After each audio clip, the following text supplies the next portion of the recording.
വില്ലേജിൽ പോയപ്പോൾ ടേസ്റ്റ് ചെയ്ത കുറച്ച് സ്പെഷ്യൽ ഫുഡുകളെ പരിചയപ്പെടുത്തി തരാം. ഫസ്റ്റ് ടേസ്റ്റ് ചെയ്തത് ഒരു കറക്ക് 3 ദിർഹം, ഏറ്റവും വില കുറവ് അതാണ്. ഗ്ലോബൽ വില്ലേജിലെ വേറെ ട്രൈ ചെയ്യേണ്ട വേറൊരു സാധനമാണ് മാംഗോ അരി സ്റ്റിക്കി റൈസ്.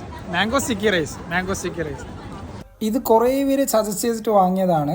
മാംഗോയും ഒരു ഒട്ടണ അരിയും അതുപോലെ തന്നെ അതിൻ്റെ മുകളിൽ ഇതേപോലത്തെ പാലോ എന്തോ ഒരു സാധനം വെച്ച് ഒഴിച്ചിട്ട് രണ്ടും പാടെ കട്ട് ചെയ്ത് ടേസ്റ്റ് ചെയ്ത് കഴിക്കുന്ന ഒരു സാധനം. കൊള്ളാം, നന്നായിട്ടുണ്ട്, എനിക്ക് ഇഷ്ടപ്പെട്ടു.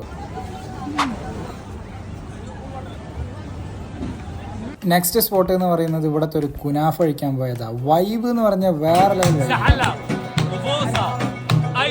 ഈ ഉണ്ടാക്കിക്കൊണ്ടിരിക്കുന്ന എന്താണെന്നറിയോ, ഇതാണ് ലൈവായിട്ട് ഉണ്ടാക്കിക്കൊണ്ടിരിക്കുന്ന കുനാഫ. പറഞ്ഞതുകൊണ്ട് നമ്മളും ഒരു കുനാഫ വാങ്ങി. അവിടെ ഒരുപാട് ടൈപ്പ് കുനാഫ ഉണ്ട്. നമ്മൾ വാങ്ങിയത് ഒരു ചോക്ലേറ്റ് കുനാഫയാണ്.